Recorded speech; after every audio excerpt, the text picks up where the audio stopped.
오늘은 흑암과 사망의 땅에 임한 큰 빛, 흑암과 사망의 땅에 임한 큰 빛이란 제목으로 하나님 말씀 나누겠습니다. 여러분, 오늘 마태복음 세 번째 시간인데요. 우리는 지난주에 마태복음 1장에 나와 있는 아브라함과 다윗의 자손 예수 그리스도의 계보라, 하나님의 그 메시아적 왕적 계보를 이어 예수님께서 이 땅에 오셨음을 보았고, 또 지난주에는 세례 요한이 메시아 예수님이 오실 길을 준비하고 그의 길을 곧게 하였으며, 예수님께서 나오사 세례 요한에게 세례를 받고 하늘이 열려 하늘로부터 이는 내 사랑하는 아들이라, 그 하나님의 음성이 있었다고 말씀을 나누었습니다. 오늘은 마태복음 세 번째 시간 4장에 나오는데, 예수님께서 세례 받으시고 제일 먼저 한 일은 우리가 읽지 않았지만 4장 초반에 보면 40일 동안 광야에서 금식하시며 기도하셨고, 성령에 이끌려 광야로 갔을 때 사탄으로부터 시험을 받으십니다. 우리가 알고 있듯이 40일 동안 금식하여 몹시 배가 고프고 줄이셨던 예수님께 사탄은 이 돌들이 떡덩이가 되게 해보라고 시험하고, 그 밖에 세 가지 시험을 더 하는데, 예수님께서 그때마다 하나님의 말씀을 인용하셔서 말씀으로 사탄을 이기시는 것을 보았습니다. 사람이 떡으로만 살 것이 아니요 하나님의 입술로 나오는 그 말씀으로 살 것이라고 예수님께서 말씀하셨어요. 그렇게 사탄의 시험을 이기신 예수님께서 오늘 등장하는 우리가 함께 읽은 첫 번째 예수님의 공생애, 공적인 생애, 그 사역을 시작하십니다. 여러분, 그 촛불 있죠, 촛불.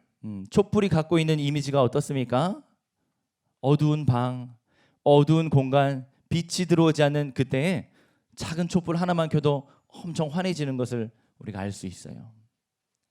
우리나라는 요즘에 한국전력에서 너무나 전력 관리를 잘해서 정전되는 일이 거의 없는데, 목사님 어렸을 때는 간혹 한 번씩 정전이 되곤 했어요. 그럼 그때 비상시에 쓰려고 어머니께서 사두셨던 촛불을 꺼내가지고 어두운 방에 식탁 위에다 촛불을 한 개, 두 개 켜놓고 가족들이 모여 앉아서 식탁에서 식사도 하고 이야기도 나누고 그렇게 했던 것이죠. 여러분, 화재 위험이 있지만 어두운 방에서 혼자 촛불을 켜고 조용하게 묵상하면서 기도하면 어떨까요? 촛불이 없다면 휴대폰에, 스마트폰에 불빛을 이용해서 할 수도 있겠죠. 촛불은 그렇게 어둡고 깜깜한 공간에서 밝은 빛을 비추는 그런 이미지를 갖고 있는데, 그것은 절망을 극복하는 희망의 빛이요, 또 이 어두운 세상에 참된 진리를 주는 그런 빛으로, 그런 이미지로 우리가 생각해 볼 수 있습니다. 목사님 아침에 이제 새벽에 일찍 출근하는데, 새벽에 일찍 나오면 한강을 건너와요. 목사님 저기 서울의 남쪽 시골 동네에 살고 있는데 한강을 건너와야 돼. 그럼 한강을 건널 때 그때 막 해가 떠올라요. 요즘 해가 몇 시에 뜨죠? 일출 시간이? 네, 오늘 아침에 이 서울에서 볼 수 있는 해는 아침 6시 50분에 떠올랐어요. 그때 이제 차로 운전하며 오면서 한강 위로 해가 떠오르는 걸 볼 때, 야, 이 어두웠던 세상 서서히 여명이 밝아오고 태양이 올라올 때 이 돋는 해를 바라보면서, 하나님 오늘도 저에게 이 하루를 살아갈 수 있는 생명을 주셔서, 또 출근해서 사역하고 섬길 수 있는 교회를 주셔서, 오늘 이 하루를 주셔서 감사합니다. 그런 마음으로 기도하면서 출근하곤 합니다. 우리 친구들도 이제 개학을 해서 아마 비슷한 시간에 일어나서 준비하고, 어떤 친구는 지하철을, 또 버스를, 또는 걸어서 자전거를 타고 이 시간이면 학교로 향하고 있을 것 같은데, 돋는 해를 바라보면서 예수님을 생각하고 하나님께서 오늘 하루를 주셨음에 감사하면서 그렇게 하루를 시작했으면 좋겠습니다. 오늘 말씀해 보니까 예수님께서 12절에 갈릴리로 물러가셨다가 세례를 받으셨고, 유대 광야에 나가서 시험을 받으시고, 그리고 갈릴리로 물러가셨대요. 갈릴리로 물러가셨다는 것은 예수님께서 사셨던 동네 나사렛 그 마을에 물러가셨다는 거예요. 원래 자기 본향, 자기 집 엄마 마리아와 아버지 요셉이 함께 살았던 목수일을 했던 그 나사렛 자기 동네로 돌아가셨다는 거예요. 목사님이 지도를 준비했는데요. 우리 지도를 한번 살펴볼까요? 잘 보이지 않죠? 글자는. 자, 왼쪽에 있는 지도를 보니까 이스라엘의 지도예요. 오늘날에도 저 성경의 땅은 저런 지형을 가지고 있지요. 성경 지도가 필요한 친구들은 3층에 목사님에게 찾아오면 목사님이 커다란 전지로 된 성경 바이블랜드 지도를 선물해 줄 테니까 찾아오세요. 자, 화면이 생각보다 작네요. 그죠? 네, 위에 보면 갈릴리 바다가 있어요. 내륙에 있으니까 바다가 아니라 호수인데 성경은 갈릴리 호수라고도 쓰지만 갈릴리 바다, 티베리아 바다 이렇게 씁니다. 그리고 그 아래 보면 우리가 흔히 사해라고 하지만 성경에는 사해가 아니라 염해, 소금 바다란 이름으로 쓰여 있어요. 염해예요, 염해. 물론 저곳에 가면 그 농도 높은 그 소금기 때문에 몸이 둥둥 뜨게 되는 거죠. 저거 역시 보면 내륙에 있기 때문에 호수인데 이스라엘 사람들은 바다라고 부릅니다. 갈릴리 바다, 또 소금 바다, 염해 이렇게 부르는 것이죠. 왜? 이스라엘 사람들은 한 군데 물이 많이 모여 있으면 그것을 바다라고 했어요. 그래서 옛 예루살렘 성전에 노스로 만든 물두멍이 있었는데 그곳에도 제사장들이 제사를 준비하기 위해 물이 필요하고 손을 씻어야 되니까 물을 가득 담아놨는데 아무리 큰 대야에 담았다고 해봤자 그거는 그냥 대야에 담긴 물일 뿐인데 이스라엘 사람들은 그것을 놋바다라고 했어요. 놋 물두멍에 물이 많이 담겨 있으니까 그것을 바다라고 부른 것이죠. 마찬가지로 갈릴리 호수를 바다라고 부릅니다. 그 갈릴리 북쪽에 지도를 좀 올라가 보면 갈릴리 서쪽에 나사렛 마을이 있었어요. 남서쪽에 나사렛 마을이 있었는데 그 지역을 경기도라고 부르는 것처럼 갈릴리라고 불렀어요. 갈릴리, 유대, 이두메, 베레아, 사마리아 이런 이름들은 경기도, 충청도, 강원도, 경상도, 전라도 이런 이름이었어요. 예수님은 갈릴리 그 지역의 나사렛 마을에서 유년 시절을 보내셨죠. 우리 같은 청소년 시절도 나사렛 마을에서 보내셨어요. 그렇게 나사렛으로 돌아가셨다가 다시 이제 사역을 시작하기 위해 나사렛을 떠나 스불론과 납달리 지경 해변, 갈릴리 해변에 있는 가버나움에 가서 사시게 됩니다. 가버나움은요, 갈릴리 호수 북쪽에 있는 해변 도시였어요. 호수변인데 해변이라고 표현하고 있죠. 스불론과 납달리 지경이란 말이 바로 갈릴리 땅을 말하는 거예요. 갈릴리 지경 해변에 있는 가버나움에 가서 사십니다. 이것은 하나님의 말씀을, 하나님의 구약에 예언되었던 하나님의 그 예언의 말씀을 성취하기 위함이었어요. 한번 우리 이사야서 말씀을 읽어볼까요? 이사야서 말씀 9장 1절입니다. 읽어보겠습니다. 시작. 전에 고통받던 자들에게는 흑암이 없으리로다. 옛적에는 여호와께서 스불론 땅과 납달리 땅이 멸시를 당하게 하셨더니 후에는 해변길과 요단 저쪽 이방 갈릴리를 영화롭게 하셨느니라. 2절. 흑암에 행하던 백성이 큰 빛을 보고 사망의 그늘진 땅에 거주하던 자에게 빛이 비치도다. 아멘. 흑암에 행하던 백성이 큰 빛을 보고 사망의 그늘진 땅에 거주하던 자에게 빛이 비치도다. 스불론과 납달리 지경이 바로 갈릴리 지역을 의미하는데 우리 아까 지도를 통해 확인했듯이 이스라엘의 당시 수도는 예루살렘이었어요. 예루살렘은 사해바다 서쪽에 있어요. 예루살렘은 정치, 종교 중심지로 수도였고 저 갈릴리 지역은 먼 북방 지역, 국경지대, 이방인들과 접촉이 많아 잦은 전쟁과 그리고 어려운 상황들이 많았던 그런 변방이었어요. 변방, 전방 지역. 그러니까 이스라엘 사람들에게 나사렛 동네나 갈릴리라는 곳은 외진 곳, 변방, 지방 중에도 시골, 그리고 사람들이 가고 싶고 살고 싶어 하지 않는 그런 동네였어요. 그런데 이 고통받던 자들, 이방 민족의 침입에, 잦은 침입에 고통당하고 경제적으로 어렵고 낙후되어 있고 그래서 흑암 중에 있는 것 같았던 그들에게 이사야 선지자는 후에 갈릴리 땅에 큰 빛이 있어서 우리 민족을 구원하게 될 것이다, 이렇게 예언하고 있는 겁니다. 그 말씀이 바로 오늘 우리가 함께 읽은 마태복음 4장 본문에서 예수님을 통하여 성취되고 있습니다. 선지자 이사야를 통하여 하신 말씀이 이루려 하심이라. 흑암에 앉은 백성이 큰 빛을 보았다. 여러분, 목사님이 처음에 촛불 이야기도 하고 한강 위로 떠오르는 그 돋는 해의 이미지를 이야기했는데, 성경에서 말하는 빛은 무엇을 상징합니까? 창세기 1장에서 빛이 있으라 하나님 말씀하시니 빛이 있었고, 하나님의 말씀을 상징하고 이 땅에 참된 생명의 진리의 빛, 그것이 바로 예수 그리스도로 이 땅에 오셨음을 성경은 말씀하고 있는 겁니다. 저 이방의 갈릴리요, 흑암의 땅, 사망의 그늘진 곳 같았지만 바로 그곳에 메시아로 참된 큰 빛으로 예수님 오실 것이다. 그 예언된 말씀이 예수님께서 갈릴리 북쪽 작은 해변가 마을 항구 도시 가버나움에 가서 사시면서 그곳을 중심으로 사역하시면서 그 모든 말씀이, 그 예언이 성취되었습니다. 가버나움은요, 작은 항구 도시예요. 지금은 꽤나 큰 관광지가 되었지만 예수님 당시에는 그냥 동네에서 좀 큰 항구가 있으니까 조금 큰 도시에 불과했어요. 거기에 베드로도 살고 있었고 안드레, 야고보, 요한과 같은 사람들, 또 마태복음을 기록한 세리 마태도 가버나움 국경 도시의 세관에서 일하고 있던 세리였어요. 예수님의 어부 제자들과 마태와 같은 제자들이 가버나움에 살고 있었어요.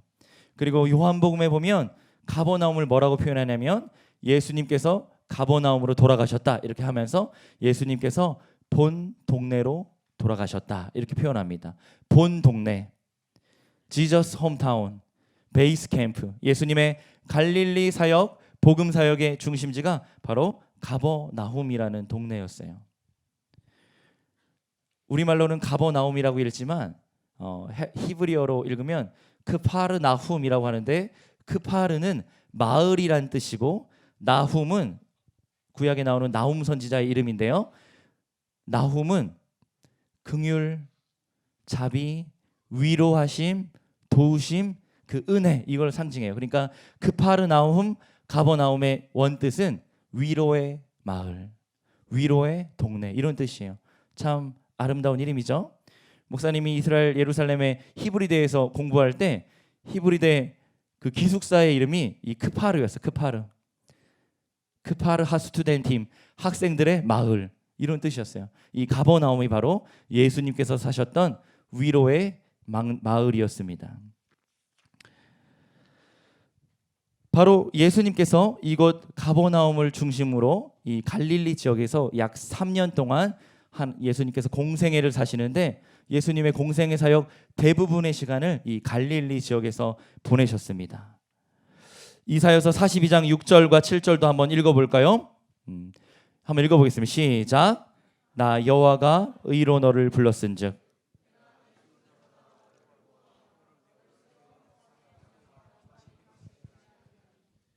네가 눈먼 자들의 눈을 밝히며 갇힌 자를 감옥에서 이끌어내며 흑암에 앉은 자를 깜방에서 나오게 하리라.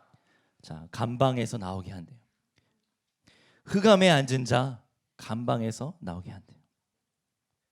눈먼 자들에게 눈을 밝힌대요.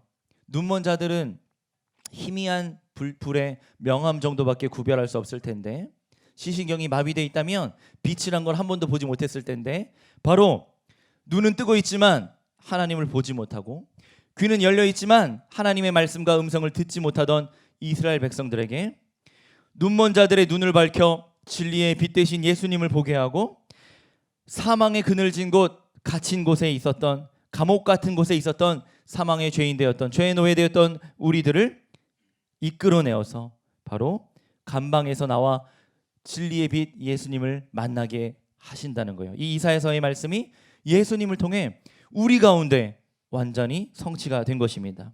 누가복음은 예수님을 이렇게 표현하고 있어요. 목사님 참 좋아하는 말씀인데요, 우리 누가복음 1장 77절에서 79절 함께 읽어봅니다. 시작.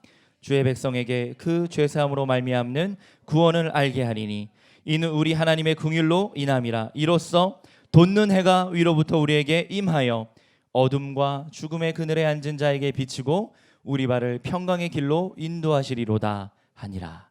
아멘. 하나님의 긍휼로 인함으로 우리에게 구원이 임하는데 그것을 어떤 이미지로 묘사하냐면 돋는 해. 새벽녘 가장 어두운 시간이 언제입니까? 바로 해 떠오르기 직전이 가장 어둡죠. 해가 떠오르기 직전이 가장 암흑 같은 시간이에요. 그때 우리 눈에 보이지 않지만 태양이 저 동쪽 대륙 끝에서 올라오고 있을 때 서서히 여명이 밝으면서 우리는 붉은 해를 보게 되고, 언제 그랬냐는 듯 해의 그 붉은 빛이 올라오자마자 사방이 환해지는 것을 경험할 수 있습니다. 우리는 1월 1일 새해 일출을 본다고 동해 바다로 가는데 365일 중에 1월 1일만 해당하지 않고 매일 아침마다 볼 수 있어요. 하나님께서 우리에게 주신 특별한 일반 은총의 하나라고 할 수 있겠죠. 돋는 해가 위로부터 우리에게 임하리라.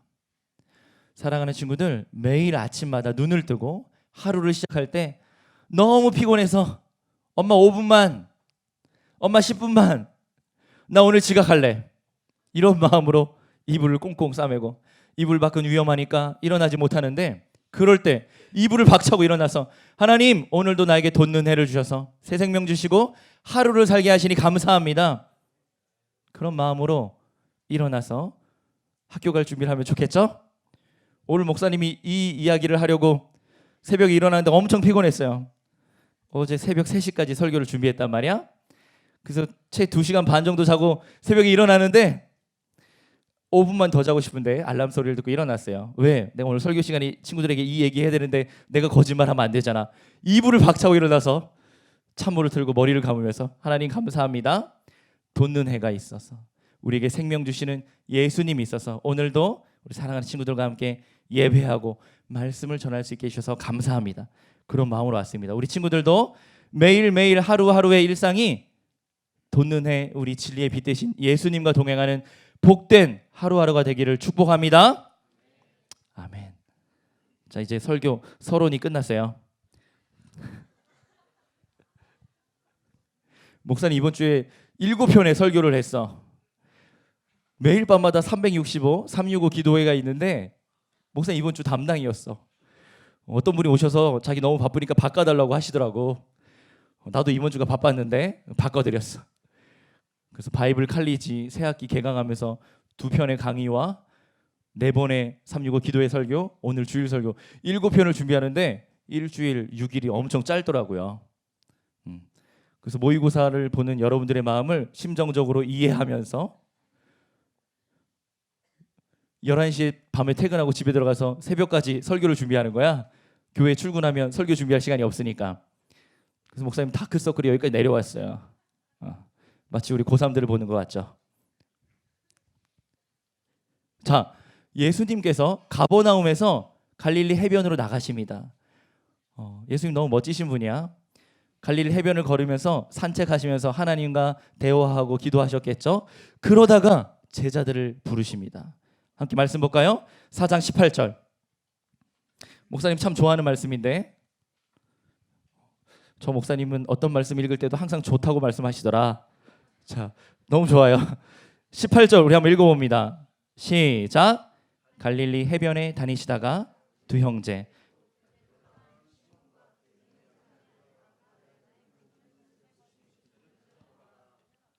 베드로라 하는 시몬 그리고 그의 형제 안드레. 베드로와 안드레는 형제였는데요, 그물을 던지고 있었어요. 그들은 어부였어요. 19절에 예수님께서 이렇게 말씀합니다. 나를 따라오라, 내가 너희를 사람 낚는 어부가 되게 하리라 하시니 20절 읽습니다. 20절 시작.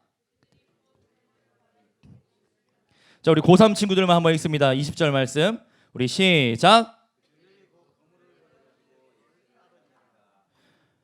그들이 곧 즉시 그물을 버려두고 예수님을 따릅니다. 21절에 보니까 좀 더 가시니까 다른 또 형제를 만납니다. 바로 세베대의 아들 야고보와 요한이었어요. 야고보와 요한은 그 아버지 세베대와 함께 배에서 그물을 깁고 있었는데 그때 예수님께서 부르십니다. 22절 말씀 우리 2학년 친구들 한번 읽겠습니다. 22절 시작. 자, 우리 2학년 안 왔어요? 자, 2학년 친구들 4장 22절 다시 한번 읽습니다. 시작. 아멘. 이제 목사님 얘기를 해야 되는데 베드로와 안드레를 부르셨을 때, 야고보와 요한을 부르셨을 때 그 제자들의 반응이 정말 인상적이에요. 그물을 버려두고 심지어 야고보와 요한은 아버지와 배, 그물을 다 버려두고 예수님을 따릅니다. 언제 따르냐면요, 예수님 잠시만 기다려주세요. 집에 가서 정리 좀 하고 올게요. 뭐 좀 챙겨올게요. 예수님 하루만 좀 주세요. 왜 이렇게 급하세요? 내일 이 시간에 다시 만나요. 이러지 않고요, 곧 그물을 버려두고 예수님을 따릅니다. 목사님 이 말씀이 좋다 그랬는데 목사님 이 말씀이 너무나 부담이 됐어요. 목사님 고등학생 때 예수님 제가 주님을 위해 살겠습니다. 수련회 때 중고등학생 때 늘 수련회 가서 그렇게 기도하고 하나님과 약속했는데 일상의 삶으로 돌아오면 예수님 잠시만요. 시험 기간이잖아요. 예수님 잠깐만요. 저도 제 사생활이 있답니다. 예수님 수능이 얼마 안 남았는데. 목사님 이 말씀을 좋아했는데 순종하기가 쉽지 않더라고요. 그래서 목사님 고3 때 목사님이 가고 싶은 대학, 목사님이 하고 싶은 전공에 진학했어요. 하나님께서 나보고 신학교 가라고 말씀하시는 것 같았는데 순종하기가 쉽지 않더라고요. 그래서 일반 대학에서 4년 동안 공부했습니다. 그리고 하나님 제가 대학 졸업하면요 신학대학원 갈게요. 신대원 어차피 목사 되려면 신대원 대학원 가야 되니까 신대원 대학원에 갈게요. 근데 4학년 졸업하고 나니까 내가 하고 싶은 일 하고 싶더라고요. 그래서 4학년 때 시험 봐서 임용이 되어서 학교에 갔어요. 너무 재밌더라고요. 우리 중학생들이랑 청소년 친구들이랑 학교 생활하는 게 너무 재밌더라고요. 그렇게 또 6년의 시간이 흘렀어. 그 사이에 군대도 갔다 오고 그 사이에 내가 하고 싶은 대학원에서 공부도 하면서 유학 갈 준비도 하고 그렇게 예수님을 늘 예배드리고 늘 교회에서는 교사로 리더로 평신도 간사로 교회 사역을 했지만 신학을 하고 목회를 한다는 그 예수님과 했던 그 약속 늘 고이고이 마음에 감춰두고 누구한테 들킬까 봐 그렇게 하다가 나이 29이 됐어요. 29살. 그때 수련회 때 잠깐 얘기했던 것도 같은데 선교를 다녀오는 비행기 안에서 예수님께서 이렇게 부르셨어요. 효준아 나를 따라와야지. 주님 지금도 따라가고 있는데요. 아니 효준아 네가 고등학생 때 나와 했던 약속 지킬 때가 되지 않았니? 그때 마음에 예수님께서 30살에 공생애를 시작하셨잖아요. 내가 그때 29살이었거든. 아 그래 예수님도 30살에 시작하셨는데 나도 30살에 순종해야지. 그런 마음으로 직장에 사표를 내고 신학대학원 시험을 보는데 내심 마음 한켠에 떨어졌으면 하는 마음이 있었어요. 8월 달에 성경 공부를 시작해서 10월 달에 시험 보는데 2달 동안 성경 66권 1189장 말씀을 어떻게 다 외울 수 있겠어. 그러니까 도서실에 앉아서 열심히 공부했지만 떨어지겠지. 경쟁률도 센데. 이런 마음이었는데 턱걸이로 합격했어요. 목사님 내 점수를 아니까 딱 데드라인에 와 있어. 목사님 점수가. 아 하나님 뜻이구나. 그래서 그때부터 열심히 면접을 준비했죠. 우리 교수님들이 날 보더니 별로 안 좋아하시더라고. 면접 보는데 왜 잘 다니는 직장 그만두고 목회하려고 하는데 내가 막 이야기했더니 별로 안 좋아하시더라고. 별로 안 좋아하셨어. 근데 그 교수님 별로 안 좋은 분인 줄 알았는데 나중에 학교에 입학해서 교수님과 친해지고 물어봤더니 원래 면접 때는 다 그렇게 하는 거래요. 이렇게 마음을 좀 심정을 긁어놔야 이 학생이 전도사가 과연 인격적인 목회를 할 수 있을 건지 확인하기 위해서 그렇게 좀 불편한 질문도 던지고 공격적인 질문을 하는데 거기에 넘어가서 막 화도 내고 분노하고 막 짜증내는 간혹 그런 학생들도 있다는 거지. 이제 그런 것들을 걸러내기 위해서 그런다는 거죠. 그렇게 30살에 신학을 공부하기 시작했어요. 몇 년 안 됐죠. 목사님 아직 33밖에 안 됐으니까. 자, 예수님께서 부르셨을 때 제자들의 즉각적인 이 반응과 순종. 목사님은 한 10여 년 걸렸어요. 뭐 이것이 꼭 목회를 하거나 선교사가 되어야 되는 것은 아닙니다. 하나님께서 우리 각자에게 부르신 소명이 있기 때문에. 그렇죠. 예수님의 또 다른 제자였던 삭개오는 직업이 세리였는데 예수님을 만나고 예수님 부르셨을 때 순종했지만, 그렇다고 예수님께서 그 세관의 일을 다 때려치고 예수님 따르라고 하지 않으셨어요. 왜? 삭개오에게는 정직하고 양심적이며 또 공명정당하게 그 텍스 오피서로 일할 사명을 주셨어요. 우리 친구들에게도 하나님께서 재능과 달란트와 은사와 각각의 소명을 주셨다면 우리 친구들 그것을 붙잡고 기도하면서 하나님의 부르심에 순종해서 그렇게 입시도 준비하고 취업도 준비하고 여러분에게 맡겨진 진로, 인생의 길을 하나님께 순종함으로 나아갔으면 좋겠습니다. 아멘이십니까?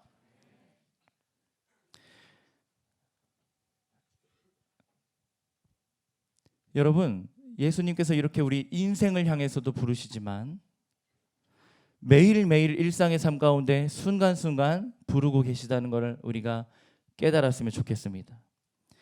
주님께서 지금 나의 기도를 듣기 원하신다면, 주님께서 지금 기도하는 나의 모습을 보기 원하신다면 즉각 순종해서, 그것이 학교든지 학교에 가는 등하교하는 버스 아니든지 자습하는 도서실 아니든지 그 마음 주신다면 잠시 눈을 감고 공부하던 펜을 내려놓고 하나님 감사합니다. 하나님 이 시간 공부하기 전에 먼저 기도합니다. 내가 공부하는 1시간, 2-3시간의 이 자습 시간 하나님께 드려지는 예배 시간 되게 하시고 하나님을 위해서, 하나님 영광 위해서 공부하고 살아가는 이 시간 되게 해주세요. 그런 마음으로 기도하는 거죠.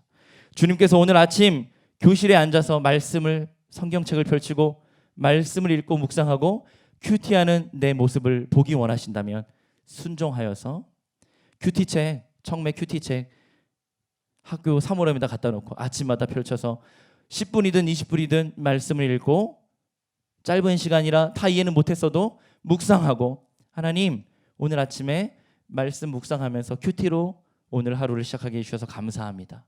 기도하는 거죠. 선생님이 보거나 친구들이 보거나 말거나 상관없이 나와 주님만의 그 은밀한 교제의 시간을 학교 교실에 앉아서 그 시간 갖는 것이죠.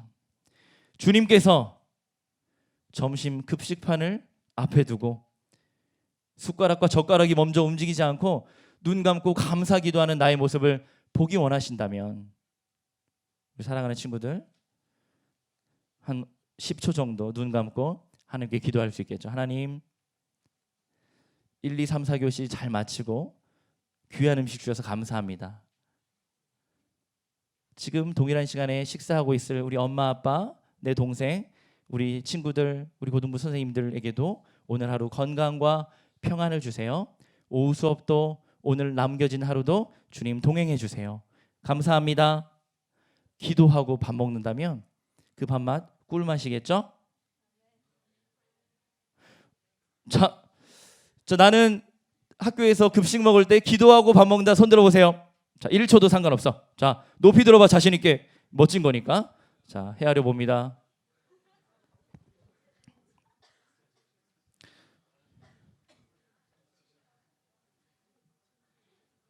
내려주세요. 야, 목사님 10분의 1 생각했는데 그보다 많네요. 한 10분의 2는 되는 것 같아요. 5분의 1 정도. 자, 다음 주에 물어볼 때는 대부분의 학생이 손 들었으면 좋겠습니다. 이 목사님의 이 경험이에요. 목사님 직장 생활하는데 직원 식당에 앉아서 밥을 먹는데 급식판을 탁 내려놨는데 아무도 날 안 쳐다보는데 내 마음속으로는 다 나만 보고 있는 것 같더라고. 기도해야 되는데 첫 번째 일주일은 기도를 잘 못했던 것 같아. 급식판을 내려놓으면서 감사합니다 아멘 하고 밥을 먹고 숟가락과 젓가락을 들면서 짧은 기도를 하고 밥을 먹는 나의 모습을 보고 내가 일주일 동안 엄청 마음에 시험이 드는 거야. 아, 내가 이 정도밖에 안 되나? 안 되겠다. 그래서 딱 식판 놓자마자 누가 말을 걸든지 내가 기도하는 동안 계속 물어봐. 눈 감고 기도합니다. 처음에 2, 3초 했는데 그러면 안 되겠더라고. 내가 조는 줄 알아. 그러니까 의도적으로 길게 하는 거야. 아, 그 식당에, 그 교실에, 그 여러분 학교 식당에 앉아있는 어떤 친구가 날 보더라도 쟤 기도하는구나 알려주는 거죠. 정식으로 딱 내려놓고요. 숟가락 딱 내려놓고 두 손 모아서 딱 놓고 정식으로 기도하는 거죠. 누가 봐도 쟤 기도하는 거야. 누가 봐도. 10초면 엄청 긴 시간이에요. CF 한 편이 다 나오고도 남는 시간이죠. 여러분, 초를 재는 건 아니고요. 10초 정도 한다고 생각하면 충분히 기도할 수 있습니다. 자, 우리 다음 주에 내일부터 일주일 동안 집에서는 물론이요, 학교에서 급식판을 놓고 기도하는 우리 멋진 우리 고등부 친구들 되기를 축복합니다. 소리가 좀 작았습니다. 자, 멋진 고등부 친구들 되기를 축복합니다.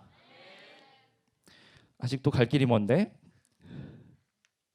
주일 아침, 오늘 아침에 주님께서 여러분들 이곳에 앉아 예배하는 여러분의 모습을 보기 원하신다면 5분 10분 더 자려고 꿈틀꿈틀 거리다가 지각하지 말고 베드로와 안드레, 야고보와 요한이 곧 즉시 그물과 배 아버지까지 버려두고 예수님 따랐던 것처럼 이불을 버려두고 밥 한 숟가락 먹고 가 밥을 버려두고 이 옷 입을까 저 옷 입을까 패션을 버려두고 교회로 먼저 달려오는 우리 친구들 되기를 바랍니다. 흑암과 암흑, 사망의 그늘에 있었던 이스라엘 백성들에게 예수님께서 큰 빛, 이방을 밝히는 진리의 빛으로 오셨습니다.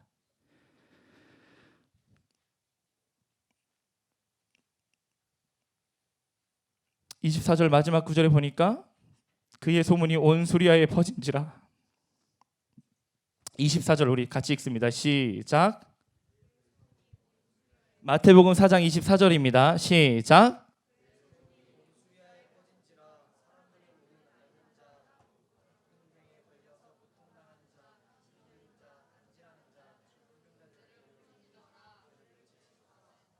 (25절도) 읽습니다. 시작.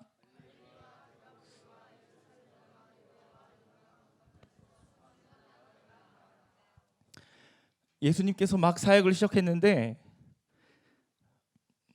예수님의 소문이 퍼지기 시작했습니다.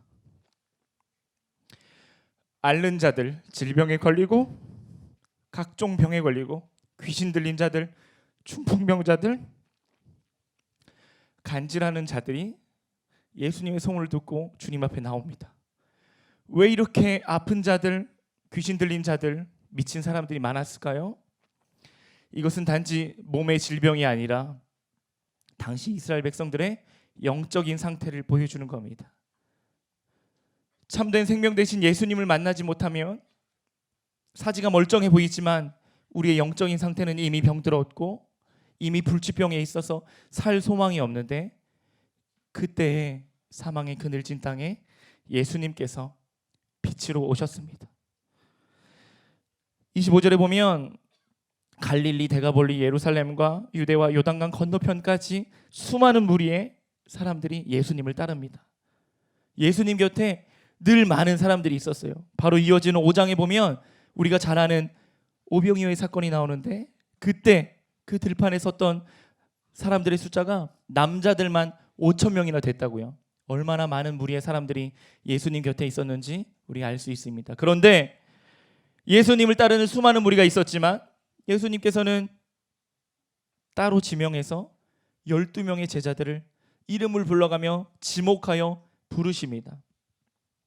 사랑하는 고등부 친구들, 우리도 예수님의 주변에 서성이는 익명의 무리가 되지 말고 예수님과 인격적으로 친밀하게 교제하고 1대1로 만나고 주님을 따르는 그런 착하고 충성된 그리스도의 제자들이 되기를 축복합니다. 주님께서 우리를 부르고 계십니다. 매일 아침에 일어나면서 이렇게 질문합니다. 주님, 오늘 제가 주님을 위하여 어떻게 하루를 살까요? 학교에 등교하면서 이렇게 기도합니다. 주님, 제가 오늘 교실에서 어떤 모습으로 하루를 살까요? 그렇게 주님과 친밀히 교제하고 대화하며 기도하고 삶으로 드려지는 예배를 통해 하나님께 충성된 종이라 칭함받고 칭찬받는 우리 고등부 친구들이 되기를 우리 주님의 이름으로 간절히 축원합니다. 축복합니다. 우리 오늘 말씀 기억합니다.